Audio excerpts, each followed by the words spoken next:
ঢাকা ৫ ও নওগাঁ ৬ আসনের উপনির্বাচনে শান্তিপূর্ণ ভোট, এগিয়ে আওয়ামী লীগ প্রার্থী। ব্যান কোভিডকে তালিকাভুক্ত করল বিশ্ব স্বাস্থ্য সংস্থা, করোনায় আরও ২৩ মৃত্যু।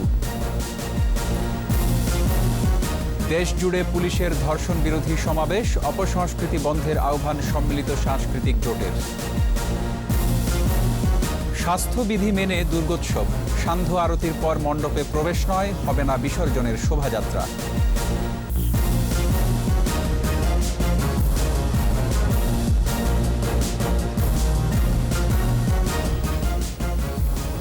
শুনছিলেন ফার্স্ট সিকিউরিটি ইসলামী ব্যাংক লিমিটেড সংবাদ শিরোনাম। আমন্ত্রণ জানাচ্ছি রাত ৯টার সংবাদের সাথে আছি রক্তিম ত্রিপুরা। দর্শক, ২১ টেলিভিশনের সংবাদ একই সাথে সরাসরি দেখতে পাবেন আমাদের ফেসবুক পেজ www.facebook.com/2124 অনলাইনে। সুষ্ঠু ও শান্তিপূর্ণভাবে শেষ হয়েছে ঢাকা ৫ ও নওগাঁ ৬ উপনির্বাচনের ভোট গ্রহণ। চলছে গণনা। ফলাফল গণনায় ২ আসনেই এগিয়ে রয়েছেন আওয়ামী লীগ প্রার্থী। ঢাকা ৫ আসনে আওয়ামী লীগ প্রার্থী কাজী মনিরুল ইসলাম পেয়েছেন ৪২,৮৫১ ভোট। তার নিকটতম প্রতিদ্বন্দ্বী বিএনপি প্রার্থী পেয়েছেন ২,৭৮৭ ভোট, আর লাঙ্গল পেয়েছে ৩৯২ ভোট। এদিকে নওগাঁ ৬ আসনে আওয়ামী লীগ প্রার্থী আনোয়ার হোসেন হেলাল পেয়েছেন ১,০৫,৬৬৭ ভোট, আর তার নিকটতম প্রতিদ্বন্দ্বী বিএনপি প্রার্থী রেজাউল ইসলাম পেয়েছেন ৪,৫১৭ ভোট। সকাল ৯টায় শুরু হয়ে বিকেল ৫টা পর্যন্ত চলে ভোট গ্রহণ।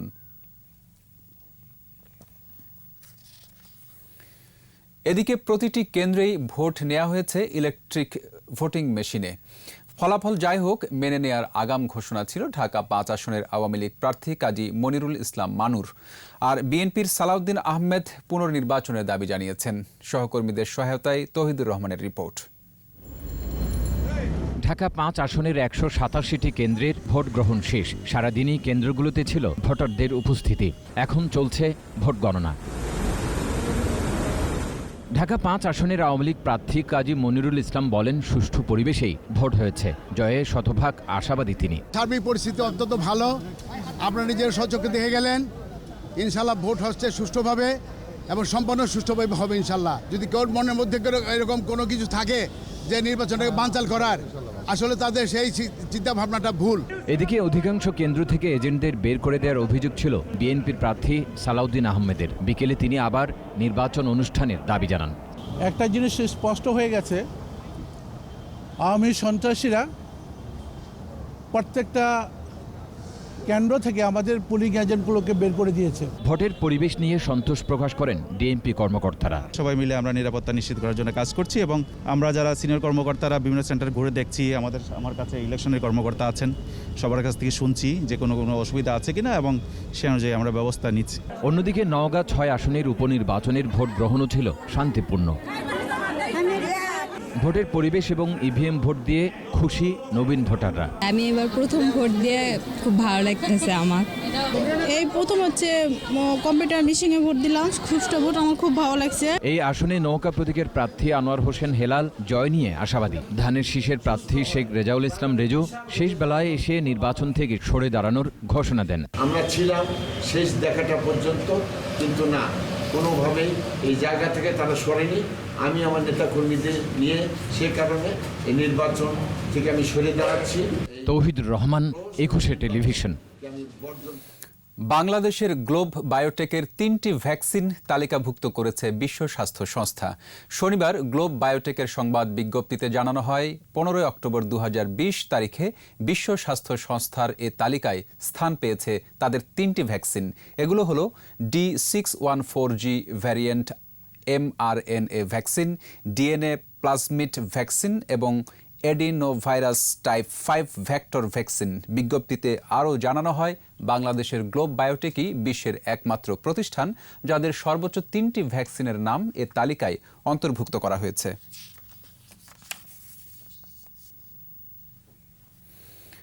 কোভিড-19 দেশে আরও 23 জনের মৃত্যু হয়েছে, সবাই হাসপাতালে মারা গেছেন। মৃতের সংখ্যা বেড়ে 5,600 46 আর করোনামুক্ত হয়েছেন 3 লাখের বেশি মানুষ। স্বাস্থ্য অধিদপ্তর বলছে সংক্রমণের 224তম দিনে দেশের 110টি ল্যাবে 11,573টি নমুনা পরীক্ষায় শনাক্ত 1,209 জন। শনাক্তের সংখ্যা বেড়ে 3,87,295। নতুন 1,560 জন সহ সুস্থ হয়েছেন 3,02,298 জন। সবচেয়ে বেশি মৃত্যু ঢাকা বিভাগে 2,889 জন। এর পরের অবস্থানে থাকা চট্টগ্রাম বিভাগে মারা গেছেন 1,133 জন। করোনায় পুরুষ মৃত্যুর হার 76.96% এবং নারী 23.04%। ধর্ষণ ও নারী নির্যাতন বিরোধী সমাবেশ থেকে সামাজিক সচেতনতা বাড়ানোর তাগিদ দেওয়া হয়েছে। শনিবার রাজধানী ঢাকা সহ দেশ জুড়ে প্রায় 7,000 বিট পুলিশিং এলাকায় আয়োজিত সমাবেশ থেকে জানানো হয় নিপীড়নের বিরুদ্ধে পুলিশ তৎপর রয়েছে। বিস্তারিত জানাচ্ছেন দীপু সারওয়ার। সারা দেশে 6,912টি বিট পুলিশিং এলাকায় একই সময়ে ধর্ষণ ও নারী নির্যাতন বিরোধী সমাবেশ। এর মধ্যে শুধু ঢাকার 50 থানা এলাকায় 300 স্থানে সমাবেশ হয়। নারী ধর্ষণ ও নির্যাতন বন্ধ করি, নারীবান্ধব দেশ গড়ি, বন্ধ হোক নারী নির্যাতন, নির্যাতন বিরোধী এরকম ব্যানার ফেস্টুন নিয়ে এই সমাবেশে অংশ নেন পুলিশ সদস্যরা। আইনের সর্বোচ্চ প্রয়োগ করতে আমরা কখনো দ্বিধান্বিত হব না। এছাড়া জনপ্রতিনিধি, শিক্ষক, স্থানীয় বাসিন্দা, রাজনৈতিক দলের কর্মী সহ বিভিন্ন শ্রেণী পেশার মানুষও এই সমাবেশে অংশ নেন।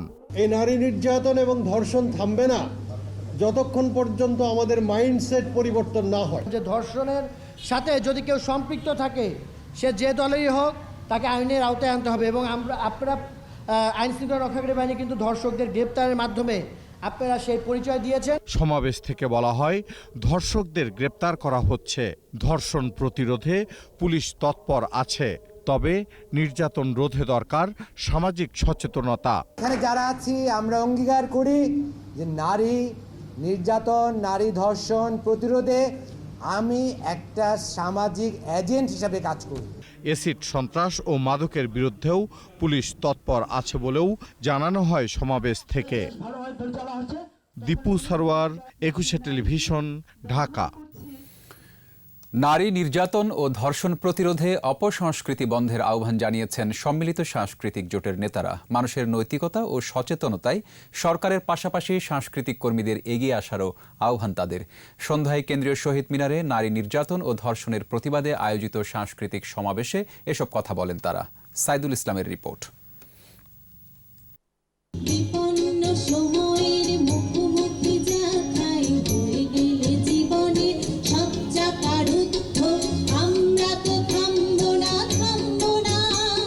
সাম্প্রতিক সময়ে দেশব্যাপী নারীর প্রতি সহিংসতা বৃদ্ধি পেয়েছে, বেড়েছে ধর্ষণের ঘটনাও। এর প্রতিবাদে ধারাবাহিক কর্মসূচির অংশ হিসেবে সাংস্কৃতিক সমাবেশ করে সম্মিলিত সাংস্কৃতিক জোট। আমাদের চরিত্রকে বন্দি করলে ব্লাউজের কাটে, শাড়ির ভাঁজে, ঘোমটার দৈর্ঘ্যে। প্রতিবাদী গান আর কবিতায় উঠে আসে নারীর প্রতি সহিংসতার প্রতিচ্ছবি। প্রতিকারহীন শক্তির অপরাধে বিচারের বাণী নীরবে নিভৃতে কাঁদে। পরে পথনাটকের আয়োজন করা হয়। চিৎকার আমি করছিলাম সেই রাইতে, চেনো নাই আমারে। বক্তারা জানান কোমলমতি শিক্ষার্থীদের হাতে স্মার্ট মোবাইল দেওয়ার কারণে বেড়েছে নৈতিক অবক্ষয়। প্রতিটি পাড়া মহল্লা, গ্রামে গঞ্জে যত বেশি সাংস্কৃতিক সংগঠন গড়ে উঠবে, যত বেশি সংস্কৃতি চর্চার সাথে তরুণদেরকে যুক্ত করা যাবে, খেলাধুলার সাথে যুক্ত করা যাবে, ততই তারা এই অপরাধের কাছ থেকে সরে আসবে। সংস্কৃতি কর্মীদের দেশব্যাপী সোচ্চার হওয়ারও আহ্বান জানান বক্তারা। নিজের ভিতর থেকে প্রতিবাদ গড়ে তুলুন, ঘর থেকে প্রতিবাদটা শুরু করুন। সাইদুল ইসলাম, 21 টেলিভিশন, ঢাকা। এদিকে ধর্ষক ও তার সহযোগীদের গ্রেফতার না হওয়া পর্যন্ত অনশন ও অবস্থান চালিয়ে যাবেন বলে জানিয়েছেন ঢাকা বিশ্ববিদ্যালয়ের নির্যাতিতা শিক্ষার্থী। টানা অবস্থানে অসুস্থ হয়ে গত রাতে হাসপাতালে ভর্তি হন তিনি। পরে আবারও অনশনে বসেন এই শিক্ষার্থী। ধর্ষণের ঘটনায় ডাকসুর সাবেক ভিপি নূর ও তার সহযোগীদের বিরুদ্ধে মামলা করেছিলেন তিনি। আর অপরাধীদের বিচার দাবিতে গত ৮ অক্টোবর থেকে অনশন শুরু করেন।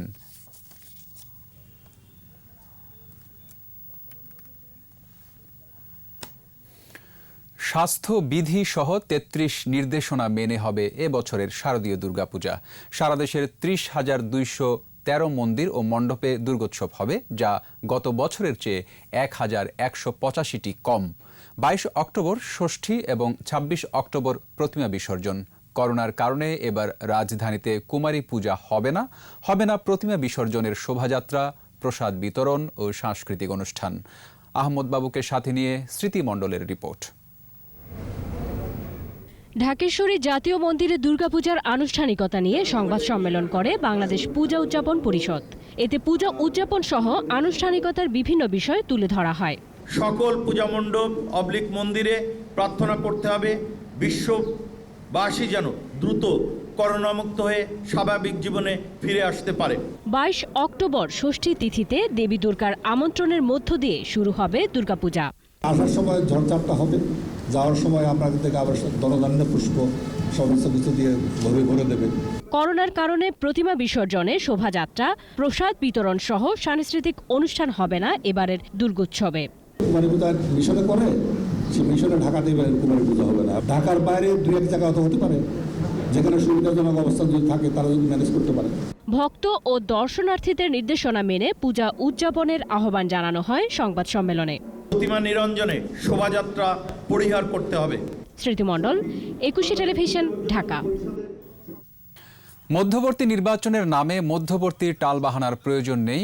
সময় হলে নির্বাচন হবে, তখন জনগণই ঠিক করবে পরবর্তী সরকারে কে থাকবে। আওয়ামী লীগের সাধারণ সম্পাদক ওবায়দুল কাদের গণমাধ্যমে পাঠানো ভিডিও বার্তায় এসব কথা বলেন। প্রয়োজন নেই মধ্যবর্তী কোনো ইস্যু তৈরির। সময় এলেই নির্বাচন হবে, দেশের মানুষ তখন পরবর্তী সরকার কে হবে তা ঠিক করে নেবে। দেশে গণতন্ত্র নেই বলে বিএনপি নেতারা বছরের পর বছর একই অভিযোগ করে যাচ্ছে, অথচ তারা নিজেরাই গণতন্ত্রে বিশ্বাস করে না। যাদের নিজেদের দলে গণতন্ত্রই নেই, তারা কিভাবে দেশে গণতন্ত্র প্রতিষ্ঠা করবে। এবার সোশ্যাল ইসলামী ব্যাংক লিমিটেড বাণিজ্য সংবাদ।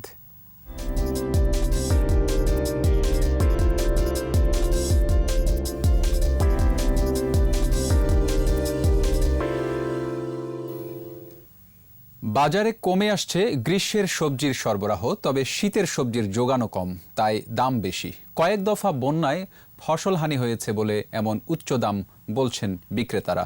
আর ভারত থেকে আমদানি কম হচ্ছে, তাই কাঁচামরিচের দাম বেশি বলেও জানান তারা। তহিদুর রহমানের রিপোর্ট।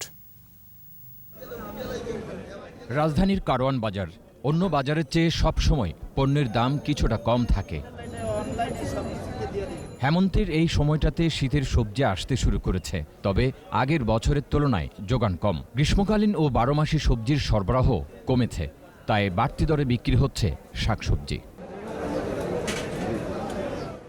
সিম, করলা, কাঁকরোল, বরবটি, কাঁচামরিচ বিক্রি হচ্ছে উচ্চ মূল্যেই। দাম কেন বাড়লো, কি আশা বিষয় এসব কবি দিতে বাধ্য না মানে এটা বিষয় হলো কাঁচামাল দেশে এক করে ৪-৪ বন্যা হয়েছে, বন্যা হতে সব সবজি নষ্ট হয়ে গেছে না, এখন যে আসতেছে তাই তো বেশি দাম বাড়ছিল। আপনার কাঁচামরিচটা ২৫০ টাকা কেজি, আগে ছিল ১৫০ টাকা কেজি। ক্রেতারা সন্দিহান দাম বাড়ার পেছনে হয়তো কোনো চক্র সক্রিয়, তাই কর্তৃপক্ষের নজরদারি বাড়ানোর তাগিদ তাদের। দাম তো বেশি আছে, দাম এক এক দোকানে এক এক রকম হয়, সমস্যা হয়েছে এই জায়গায়। অনেক দাম, আগে দেখা যাচ্ছে যে ২০০-২৫০ টাকা সবজি নিলে প্রায় অনেক দিন হইতো, এখন তো ২০০-২৫০ টাকা সবজি, অল্প একটু সবজি পাওয়া যায় একদম। আজকে একটা আইডিয়া নিয়ে আসা হয় যে এই কয় টাকা হবে বাজারের দাম, এসে দেখা যাচ্ছে হঠাৎ এত বেড়ে গেল, তখন একটা সমস্যা হয়ে যায়। বন্যার পর আবাদ বেড়েছে নানা জাতের শাকসবজির, এগুলো বাজারে আসবে শীঘ্রই, তখন দাম কমবে বলে জানান বিক্রেতারা। তৌহিদুর রহমান, ২১ টেলিভিশন, ঢাকা। আর এরই সাথে শেষ করছি রাত 9টার 21 সংবাদ। যাবার আগে ফার্স্ট সিকিউরিটি ইসলামী ব্যাংক লিমিটেড সংবাদ শিরোনামগুলো আরও একবার। ঢাকা 5 ও নওগাঁ 6 আসনের উপনির্বাচনে শান্তিপূর্ণ ভোট, এগিয়ে আওয়ামী লীগ প্রার্থী। ব্যান কোভিডকে তালিকাভুক্ত করল বিশ্ব স্বাস্থ্য সংস্থা, করোনায় আরও 23 মৃত্যু।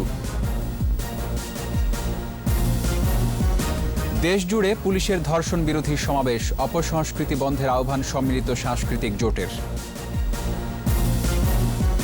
স্বাস্থ্যবিধি মেনে দুর্গোৎসব, সান্ধ্য আরতির পর মণ্ডপে প্রবেশ নয়, হবে না বিসর্জনের শোভাযাত্রা।